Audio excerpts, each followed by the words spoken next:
Samuel 7. Janji Tuhan mengenai keluarga dan kerajaan Daud. Ketika raja telah menetap di rumahnya dan Tuhan telah mengaruniakan keamanan kepadanya terhadap semua musuhnya di sekeliling, berkatalah raja kepada Nabi Natan, "Lihatlah, aku ini diam dalam rumah dari kayu aras, padahal tabut Allah diam di bawah tenda." Lalu berkatalah Natan kepada raja, "Baik, lakukanlah segala sesuatu yang dikandung hatimu, sebab Tuhan menyertai engkau." Tetapi pada malam itu juga datanglah firman Tuhan kepada Natan demikian, "Pergilah, katakanlah kepada hambaku Daud, beginilah firman Tuhan, masakan engkau yang mendirikan rumah bagiku untuk kudiami? Aku tidak pernah diam dalam rumah sejak aku menuntun orang Israel dari Mesir sampai hari ini, tetapi aku selalu mengembara dalam kemah sebagai kediaman. Selama aku mengembara bersama-sama seluruh orang Israel, pernahkah aku mengucapkan firman kepada salah seorang hakim orang Israel yang kuperintahkan menggembalakan umatku Israel demikian, 'Mengapa kamu tidak mendirikan bagiku rumah dari kayu aras?' Oleh sebab itu, beginilah kau katakan kepada hambaku Daud, beginilah firman Tuhan semesta alam, akulah yang mengambil engkau dari padang ketika menggiring kambing domba untuk menjadi raja atas umatku Israel. Aku telah menyertai engkau di segala tempat yang kau jalani dan telah melenyapkan segala musuhmu dari depanmu. Aku membuat besar namamu seperti nama orang-orang besar yang ada di bumi. Aku menentukan tempat bagi umatku Israel dan menanamkannya sehingga ia dapat diam di tempatnya sendiri dengan tidak lagi dikejutkan dan tidak pula ditindas oleh orang-orang lalim seperti dahulu. Sejak aku mengangkat hakim-hakim atas umatku Israel, aku mengaruniakan keamanan kepadamu daripada semua musuhmu. Juga diberitahukan Tuhan kepadamu, Tuhan akan memberikan keturunan kepadamu. Apabila umurmu sudah genap dan engkau telah mendapat perhentian bersama-sama dengan nenek moyangmu, maka aku akan membangkitkan keturunanmu yang kemudian, anak kandungmu, dan aku akan mengokohkan kerajaannya. Dialah yang akan mendirikan rumah bagi namaku, dan aku akan mengokohkan tahta kerajaannya untuk selama-lamanya. Aku akan menjadi bapanya, dan ia akan menjadi anakku. Apabila ia melakukan kesalahan, maka aku akan menghukum dia dengan rotan yang dipakai orang dan dengan pukulan yang diberikan anak-anak manusia. Tetapi kasih setiaku tidak akan hilang daripadanya, seperti yang kuhilangkan daripada Saul yang telah kujauhkan dari hadapanmu. Keluarga dan kerajaanmu akan kokoh untuk selama-lamanya di hadapanku, tahtamu akan kokoh untuk selama-lamanya.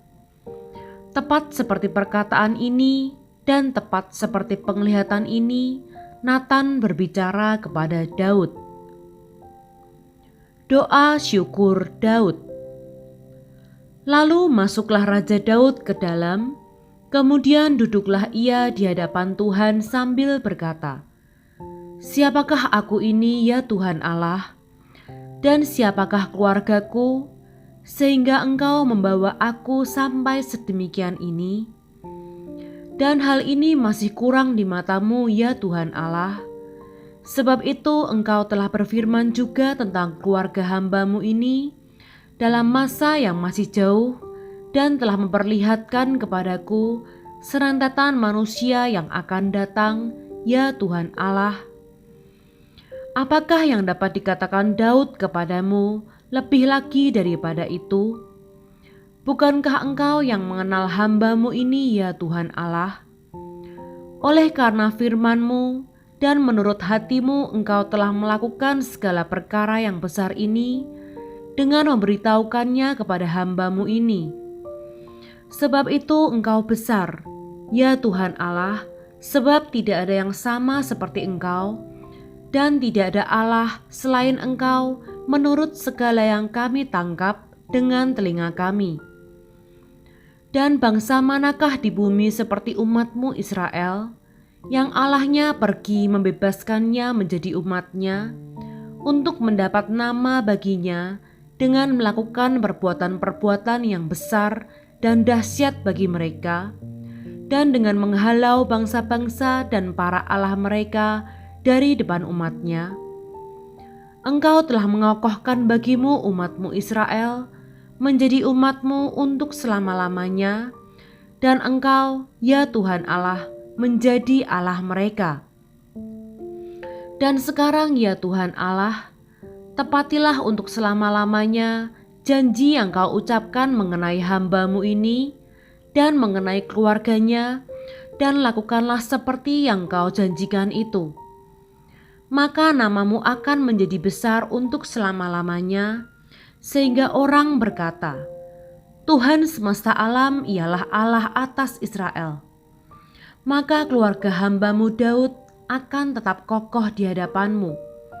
Sebab Engkau Tuhan semesta alam, Allah Israel, telah menyatakan kepada hamba-Mu ini demikian.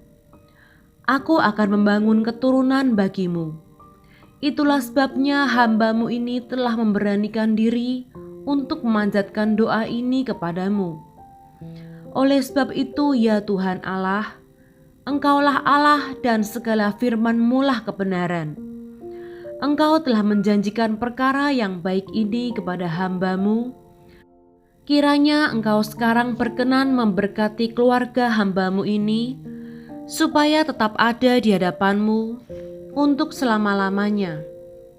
Sebab ya Tuhan Allah, Engkau sendirilah yang berfirman, dan oleh karena berkat-Mu keluarga hamba-Mu ini diberkati untuk selama-lamanya.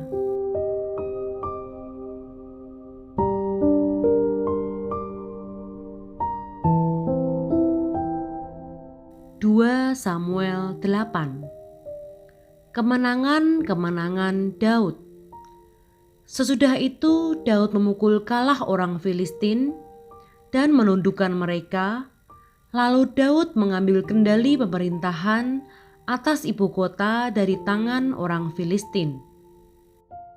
Dan ia memukul kalah orang Moab. Lalu sambil menyuruh mereka berbaring di tanah, ia mengukur tempat mereka dengan tali. Diukurnya 2 kali panjang tali itu untuk mematikan, dan 1 tali penuh untuk membiarkan hidup. Maka orang Moab takluk kepada Daud dan harus mempersembahkan upeti. Selanjutnya Daud memukul kalah Hadadezer bin Rehob, Raja Zoba, ketika ia pergi memulihkan kekuasaannya pada sungai Efrat. Daud menawan daripadanya 1.700 orang pasukan berkuda dan 20.000 pasukan orang berjalan kaki. Lalu Daud menyuruh memotong urat keting segala kuda kereta, tetapi dengan meninggalkan 100 ekor kuda kereta. Lalu orang Aram dari Damsyik datang menolong Hadadezer, Raja Soba. Tetapi dari antara orang Aram itu, Daud menewaskan 22.000 orang. Kemudian Daud menempatkan pasukan-pasukan pendudukan di daerah orang Aram dari Damsyik. Orang Aram itu takluk kepada Daud dan harus mempersembahkan upeti. Tuhan memberi kemenangan kepada Daud kemanapun ia pergi berperang. Sesudah itu, Daud mengangkut perisai-perisai emas yang dipakai oleh anak buah Hadadezer, lalu membawanya ke Yerusalem. Dan dari Betah dan dari Berotai, yaitu kota-kotanya Hadadezer, Raja Daud mengangkut amat banyak tembaga. Ketika didengar Tou, Raja Hamat, bahwa Daud telah memukul kalah seluruh tentara Hadadezer, maka Tou mengutus Yoram anaknya kepada Raja Daud untuk menyampaikan salam dan mengucapkan selamat kepadanya karena ia telah berperang melawan Hadadezer dan memukul dia kalah. Sebab Hadadezer sering memerangi Tou. Dan Yoram membawa barang-barang perak, emas, dan tembaga. Juga barang-barang ini dikhususkan Raja Daud bagi Tuhan bersama-sama perak dan emas yang berasal dari segala bangsa yang ditaklukkannya, yakni perak dan emas dari orang Aram, dari orang Moab, dari Bani Amon, dari orang Filistin, dari orang Amalek, dan dari jarahan yang dirampas dari Hadadezer bin Rehob, Raja Zoba.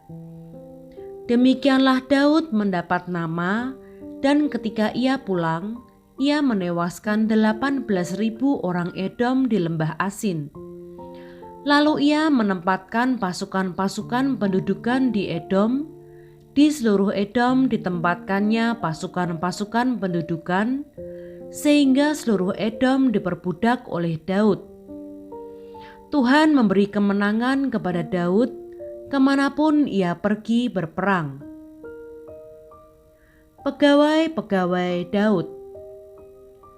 Demikianlah Daud telah memerintah atas seluruh Israel dan menegakkan keadilan dan kebenaran bagi seluruh bangsanya. Yoab, anak Zeruya, menjadi panglima, Yosafat bin Ahilud menjadi bendahara negara, Zadok bin Ahitub dan Ahimelek bin Abiatar menjadi imam, Seraya menjadi panitera negara, Benaya bin Yoyada menjadi panglima orang Kreti dan orang Peleti, dan anak-anak Daud menjadi imam.